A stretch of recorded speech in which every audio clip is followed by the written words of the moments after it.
It's Restaurant Wars. We are going to skip the opening question today because we have a lot to cover and just jump right in. It's true. There is so much to not recover, but cover. Here at Track Your Knives, we're not your traditional recap podcast. In addition to talking with you all about what we're seeing in the community's power rankings, today especially, we're bringing a lot of additional analysis in about Restaurant Wars. And, we're also always keeping track of how well you're doing in the fantasy leagues, and in particular, paying special attention to those of you in the Pack Your Knives leagues. And we can never forget that the winner of the power rankings will get a chef-curated meal at Sarah Bradley's Fright House. And if you're not in the lead, don't worry. With LCK finishing up and points for your winner pick, things are not yet set in stone. Yes, there's still time, and we have not put in the LCK scores, and so those will be coming later. But yeah, plenty of time still to make up some points and hopefully see if you can capture the lead. All right, it was Restaurant Wars. Lot happened. I think the first thing we need to talk about is we now know what happened to Seeger. He is back. And so I think the first thing we wanted to do is first just congratulate Seeger for making it to Restaurant Wars. Not a traditional path there, but I think we all hypothesized that they weren't going to do Restaurant Wars with 7 chefs and that they were going to bring somebody back. Seeger made the most sense given the Last Chance Kitchen timing. And so congrats to him. And it was a great episode. And I think you would put in here, Carly, that 7 chefs has only happened one other time. Yeah, it was in Kristen's season. And Sheldon and Kristen won the previous elimination challenge where they had to choose a concept for their own Restaurant Wars and create a dish representing that concept. And so then they got to choose their teams, but the team selection happened between them winning and someone being eliminated. So they had to choose their team not knowing who was going to be eliminated. And so then it ended up that Sheldon's team only had 3 chefs. So they intentionally made it so that it was only going to be 7 chefs. Intentionally. Wow. Yeah. That's rude. It's rude. That's fun. Well, speaking of concepts, what did you think of the concepts for this season's Restaurant Wars?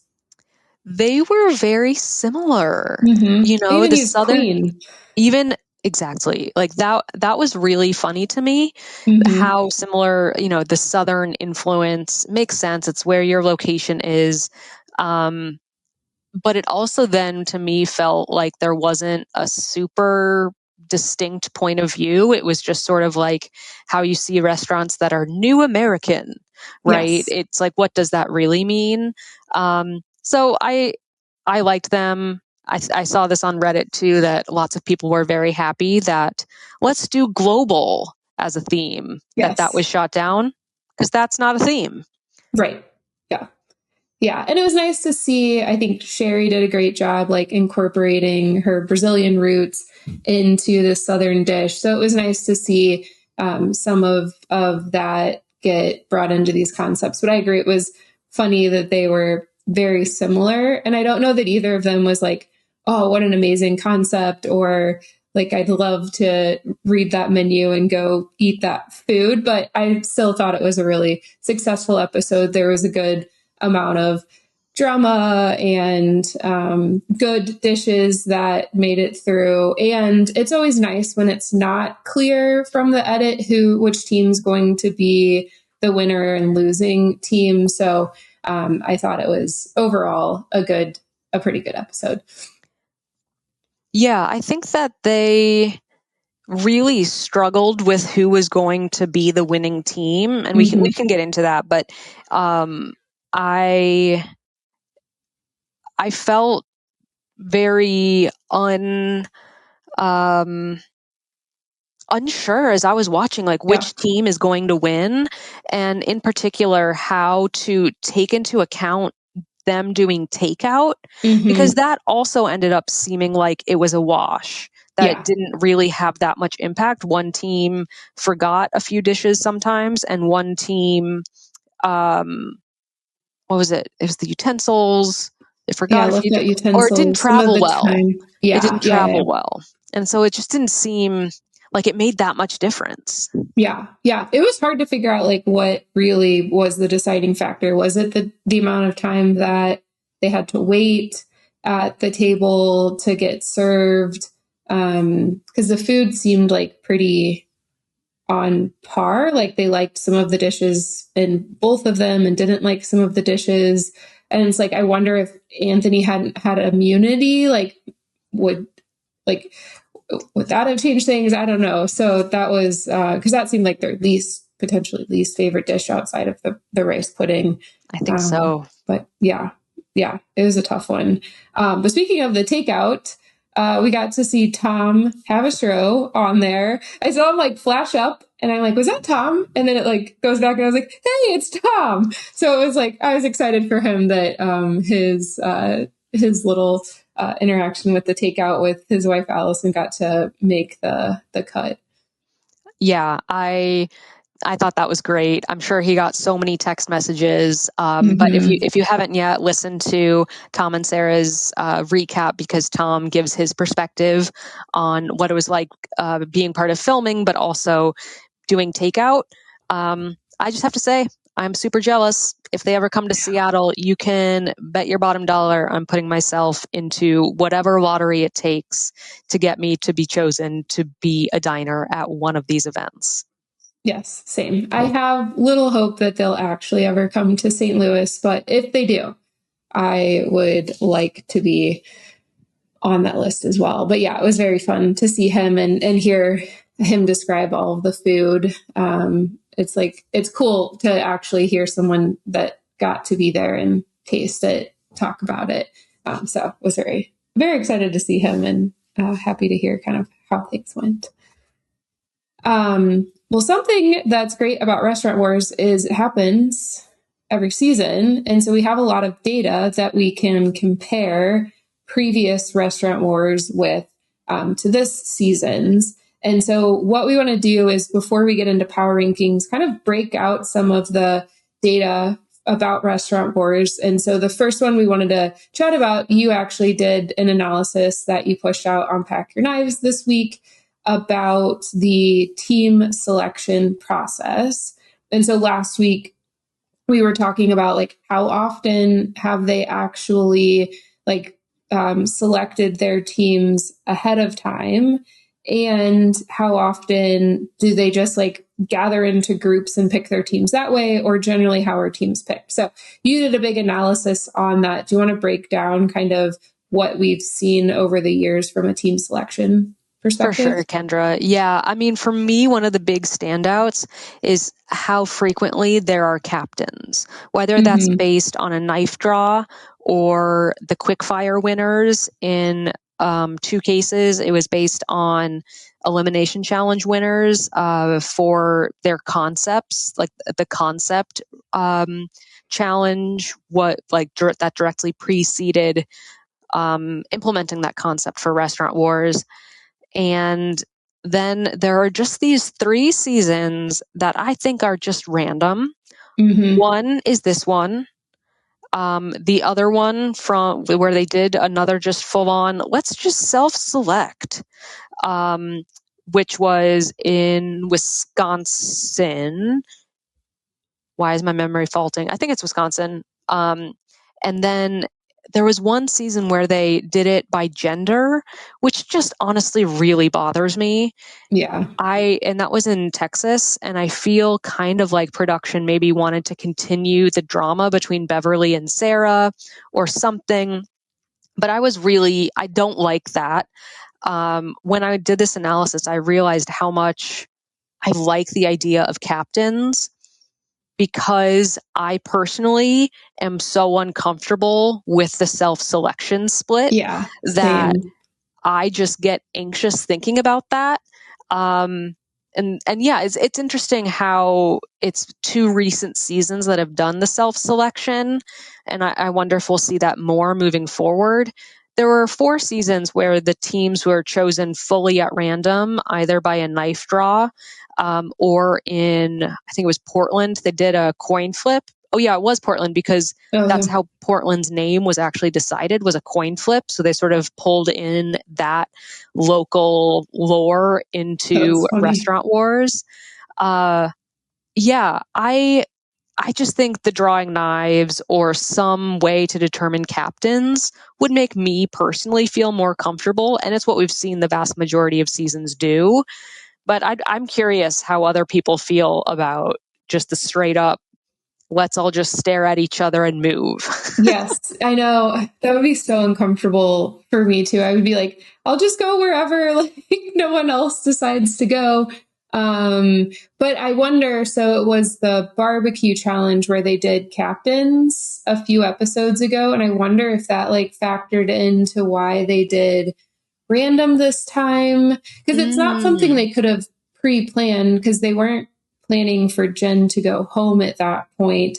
So I'm like, it had pre-planned that they were going to do something else and then did it at random, right? So Right. They definitely were planning for it to be just the self-selection. But yeah.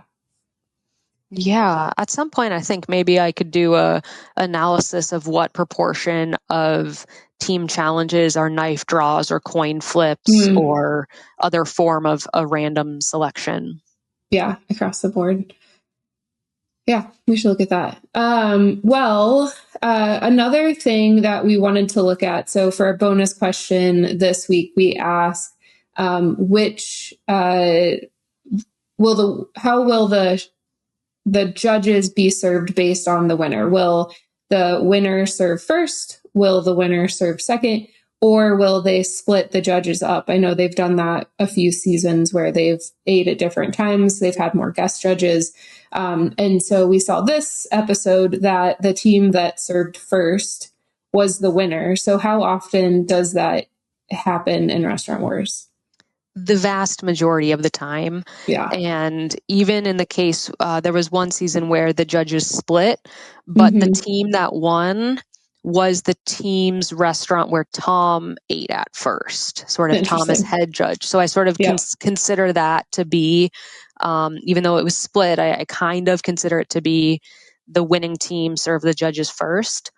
There's only been 5 times where the winning team has served the judges second, which is season 1, San Francisco, season 5, New York, season 9, Texas, season 10, Seattle, and season 20, World All-Stars. That's crazy. Yeah. And I mean, you saw it this episode. They were backed up on the second turn. The judges sat for 40 minutes before they got served. And you have to imagine that played a big factor. And I think that happens in a lot of the seasons where the team that serves second is often kind of running behind. And it's unfortunate. They need to figure out like how to work around that. In some cases, so in serving first, there were some cases where they did totally separate days. So season 9, Texas does actually come to mind, where the winning team served on the first day and then the next team served on the second day. And I think it probably depends on how big the kitchen is, where they are being not housed, but like wherever Restaurant Wars is happening, is there enough space for there to be 2 teams of chefs cooking at the same time? And so I think maybe that comes into play, but I like the idea of splitting the days. I wonder though if maybe splitting it more on like the same day or something, because then you might start to see the second team have the team that serves on the second day have an advantage because they had an extra 24 hours to think about it. So there's really no great way to do this. It just seems like a production logistical problem. Right. And yeah. Even if you staggered start time. So if, let's say, the judges are in the first restaurant for 2 hours, maybe the second restaurant starts 2 hours later. I don't know. Maybe it has nothing to do with it, and it's just a big coincidence that the team that serves first just has the better restaurant. So, yeah. No. We're also looking at the front of house and head chef. They often get a lot of the attention for the restaurant. And so we wanted to talk through, like, how often does the front of house or the head chef win? And then how often do they lose? So this episode, we saw Dwayne win as front of house, but we saw Brandon go home as a line cook. And so kind of how do we see those breakdowns throughout Restaurant Wars? Yeah, it is a lot more even than I think previously thought. With fewer seasons, I think maybe it was more stark of a difference between how many times an exec chef went home or won, but really it's just ever so slightly, like, the executive chef wins or goes home a little bit more than a third of the time. Yeah. And then the next one, then line cook in front of house are honestly pretty even. And so it to me no longer seems like there is a trend or a full-on rationale for people being like, oh, I don't want to be head chef because that's too much.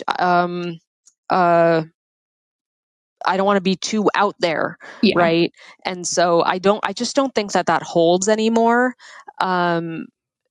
Like, the executive chef won 8 times. The line cook won 5 times, though there are 2 seasons I need to confirm where it might be that they were actually executive chefs. So then it would be slightly more line cooks than executive chefs have won. Front of house is 7 times. There's, of course, season 2 LA, where no one wins. In California, they rotated roles. And then in season 17 All Stars, they had the whole team win. It's the full team. Yeah. Mm-hmm. Interesting. Yeah, because I felt like,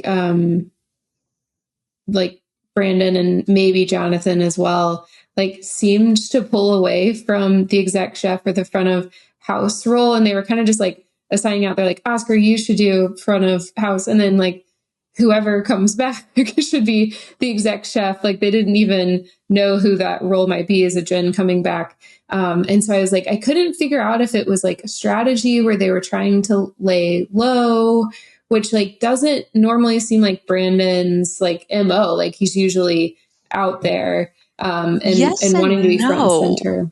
Remember, though, the barbecue challenge? Like, he knew the most and was going to take on doing the barbecue, Brandon, but he's like, I'm not doing the loin. I'm not doing it. I'm not doing it. And so I think there's something to, he's actually cooked a really cautious season in some regards. And it's only sort of now where I'm like, okay, yeah, like, why would you put Seeger as the executive chef?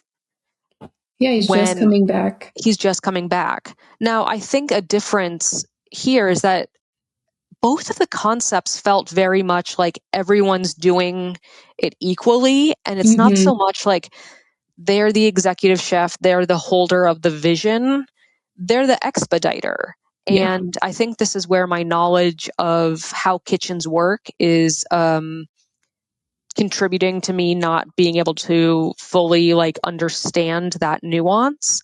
And it's a different skill, perhaps, to be the person who holds the vision for a concept, for a meal, to make sure all of the dishes come together, than it is to expedite on the night of.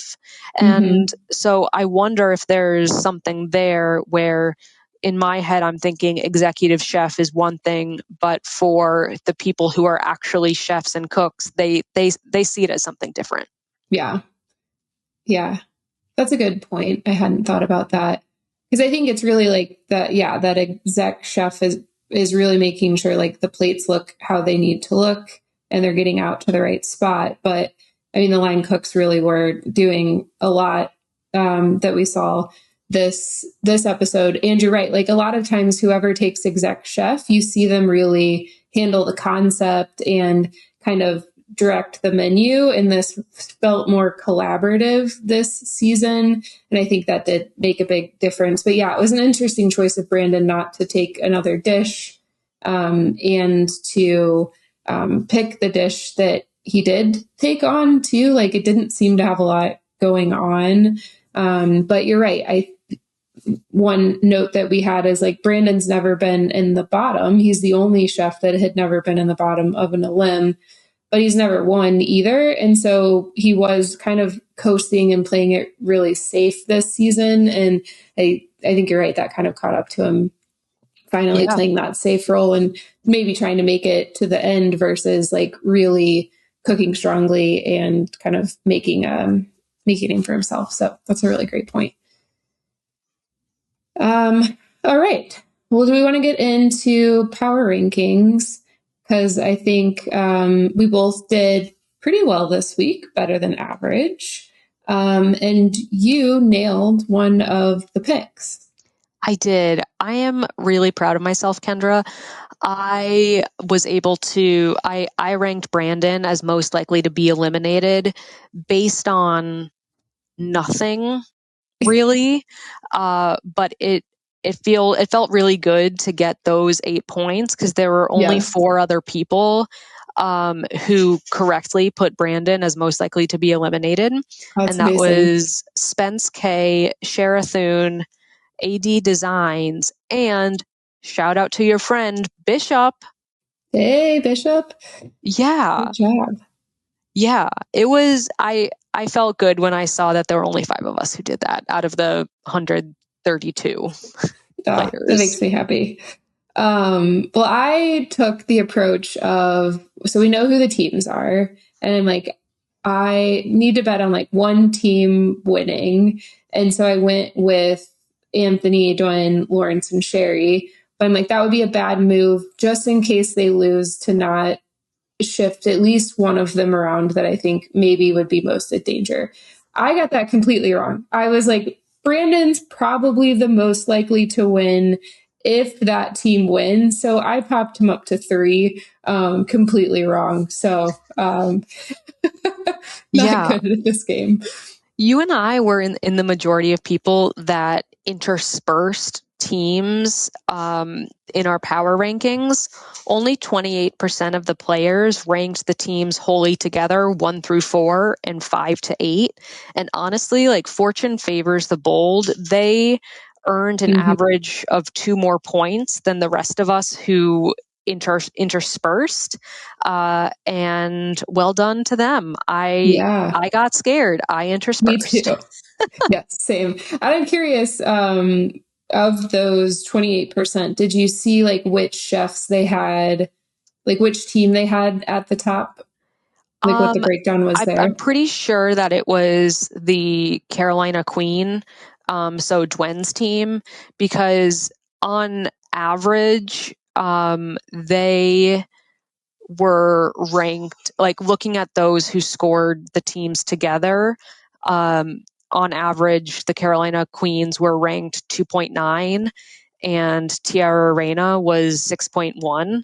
So I'm not sure about like most, but given the averages, I would say most ranked Carolina Queen better. That makes a lot of sense. Interesting. Well, let's jump into how everyone did do in predicting the winner and the eliminated chef this week. So only 5 people got Brandon right. And so I'm curious kind of what other chefs they had ranked in different positions. Yeah. So there were no perfect scores. 2 players got 1 point shy of perfect. Once again, Nice. a shout out to Bishop Congrats. and Emily MLN. The rankings haven't changed that much. Anthony, Lawrence, and Dwen were again the top 3. And even though 20% put Dwen as the most likely to win, 40% of the 132 had her in their top 3. So it was pretty, I'd say, standard to good in terms of people predicting the winner. It was a little bit worse for having Brandon in the bottom 3. Only 21% of players had Brandon in their bottom 3. And it's interestingly similar to when Day went home, which was 27, had her in the bottom 3. And it's the reason why I say it's interesting is that no one really knew anything about the chefs in episode 1, and 27% had her in the bottom 3. And this time we know a lot about the chefs, and 21% had Brandon in the bottom 3. So that to me says it was a little bit of a crapshoot, though, still nothing beats the episodes where Jassy and Rhoda went home, because like 10% or less of people had them each in the bottom 3. Yeah. Interesting. Well, I know we're seeing Michelle P continue to dominate. I haven't kept track of how many weeks in a row this is, but it has to be 3 or 4 weeks of Michelle P at the top, though only got 11 points this week, which was around the average. But there's definitely some folks that are gaining there. And then Michelle did have the winner in the top 3 and the eliminated chef in the bottom 3 for 5 of the 8 episodes. So just like crushing these predictions. And then we've only had one other player. So M Dash has done it 4 out of the 8 episodes. So that's really impressive. I haven't looked at my own, but it's probably like one time that I've done that. Let's see. Yeah. I mean, it's tough. Let's see. Bishop has done it twice. I've done it twice. Scrolling. Yeah, might not be. I don't. Yeah, but you've gotten some good points. I might. The way that I have the data right now is not the best way to look up like a specific person. But I do want to call out M Dash as someone. Oh, you already called out M Dash, didn't you? Yeah. It has 4 out of 8. Yep. Good. Awesome. Well, that will be a fun analysis to do later as we get through the season and kind of see how everyone did. Because I know we're talking about for next year, looking at like the top 3 and the bottom 3, and maybe that earns you additional points as well. So I think that'll be fun to look at and decide how we want to kind of switch that up for next year. But we do have a few people kind of closing in on Michelle. So Deg SF is only 8 points behind. So plenty of time to make those points up. Though Pure XJ, Creamy Risotto, and Rebecca are just behind them. So you're definitely in. Unfortunately, we saw our friend Cosmic Cave Soup, who sent me a really great email this week just about their thoughts on the season.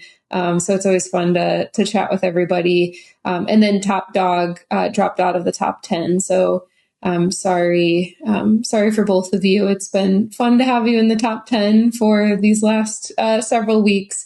And then congrats to EA Felder and Melmo Eats, who broke into the top 10 this week. So there were some good jumps. And I think I have to pull this up again, but Carly, I think you had like a massive, like 15 places you jumped this week. I think so. 15. I mean, unfortunately, thank you, Brandon, for going home. That really, really helped. Yes. I think some other things are going to need to happen for me to truly like to get into the top 10. But it's fun. It's nice to have these moments where like, yeah, I'm proud of myself. Yeah. It's like, I can do this.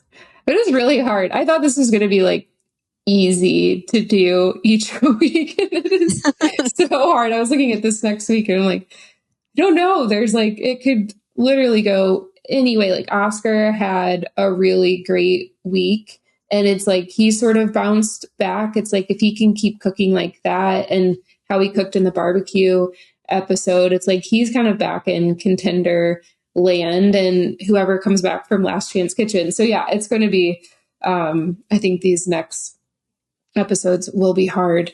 But getting back to this episode and the power rankings, who did people expect to win the challenge and be eliminated? So we know Dwyn was about 20% of players had her as top, but who 40%, 20 40%. people. Yeah. 20 people. Wait, 20 put Dwyn as most likely to win. 40% had Dwyn in their top 3. Top 30. Okay. Yeah. So who was at the top from a winner perspective? Yeah. So this is only the second episode this season where the chef with the best power ranking, Anthony, neither won the challenge nor was the chef whom a plurality voted as most likely to win. Again, Lawrence is the player, or excuse me, is the chef that people chose as most likely to win the most. 47 players had him, and 42 had Anthony as the one most likely to win. So it's not that much of a difference when it's such a large proportion of the people playing. But, you know, it's still enough where Anthony's average is better than Lawrence's, even though more people chose Lawrence as most likely to win. Oh, interesting. Yeah. I didn't realize that. So yeah, that makes a lot of sense. And I think it like Anthony winning back to back would have been really challenging. So it makes sense to have Lawrence up there. But yeah, man, Anthony just keeps crushing it in the overall rankings. He really does. It'll be another week to see because he would have been on the bottom, like if this was a normal episode again. And I think we saw after he was on the bottom last time sort of took a dip. So yeah, it'll be interesting to see. I like following those trends as well and sort of how people react episode to episode, even with like the high performing chefs. So that'll be interesting. Yeah. Yeah. What about, oh, sorry, go ahead. No, I was going to transition. I guess I can just do that. Yeah. Yeah, let's do that. Thing I was going to say in terms of, being chosen as most likely to win, Jonathan, Seeger, and Oscar all had less than 5 players choosing them as most likely to win. And that's really reflected in them being near the bottom. Mm-hmm. Actually, those 3 are at the bottom. Sherry stayed above Jonathan for the second week in a row. And her record in terms of, these elimination challenges, she's now been at the top of 5 of the 8 challenges and has only been in the bottom once. A couple weeks ago, I did a post on packyourknives.com about there's this statistic that I pulled from baseball, which combines a couple of different types of skills and then accounts for how well you're doing in comparison to the rest of the league. And I call it the not bottom plus the percent you're on the top plus metric. For those of you who watch baseball, that's OPS plus on base plus slugging. So the idea is like, if you're not in the bottom, that's great. But then are you at the top? We also want to like give you weight for that. So that's why I combine those two. And then I look at the average compared to all other chefs that have competed, not just in the season, just because there's not enough numbers. And Sherry and Dwyn, they until now Dwyn hadn't had a win, and their MPT plus is just really good. it's Yeah. really good even without the wins. And so I'm looking forward to seeing how at the end of the season it all shakes out, because Sherry really, she's been very strong. Yeah. Yeah. And I think she had that fumble in the like Southern Sides episode. But besides that, like she's gotten great reviews on her food. She hasn't done enough to win any of the challenges, but I think she's like she has the makings of someone that gets close to the finale, if not in the finale. And I think Gwen's really similar. Like she's had a couple odd fumbles, but I mean, they both just put out really solid food. And I think this episode, especially like Sherry was doing a lot. She had 2 dishes. She was doing a lot for Gwen's dish. And I think was like, she's an exec chef and she was kind of, I liked, how she was kind of going at Anthony a little bit about the phone. And she did so great, like going to the table and explaining the dishes. So, I think I'm excited to see if she can sort of break out of just kind of being in the middle and get a win here soon. Yeah. When she and Brandon were giving Jonathan flack for still needing to do knife work, Yeah. I was so uncomfortable because I'm like, that's your brother. Like, stop Yeah. talking about him. And then she's like, oh yeah, I would be taking over their station and be like, find Go a new home. job. And I was like, Yeah. oh my God, like, yo, like you are so competitive. Yeah. They are all so, like, we don't see that as much, but like, they're all very competitive. My gosh. I know. Yeah. They were not messing around. That was, uncomfortable, but also very funny. Yes. I saw some back and forth on Instagram. I think he was like, you had a 20-quart thing of vegetables. And he was like, it was only 12 quarts. It was just very full. Okay. Same thing. All right. Well, Restaurant Wars is very fun. But looking ahead for next week, so the Last Chance Kitchen winner is coming back. To avoid spoiling the outcome, we have put just Last Chance Kitchen winner as one of the available chefs to rank. So if you know who won, then you know who you're ranking, and they will just be replaced with that person. If you aren't watching Last Chance Kitchen and you want to be surprised, then you're blindly ranking whoever is coming back between the chefs that have gone home outside of Jen, Day, and Jossie. So those are all of the chefs that have competed in Last Chance Kitchen. And a few episodes ago, you and I tried to predict when we thought the Last Chance Kitchen winner might come back. And I'm right. You were right. I mean, I haven't looked at the data in terms of seasons where there is one Last Chance Kitchen winner, like when they come back. It was really just a gut feeling, but I'll take it. Yeah, congratulations. Great job.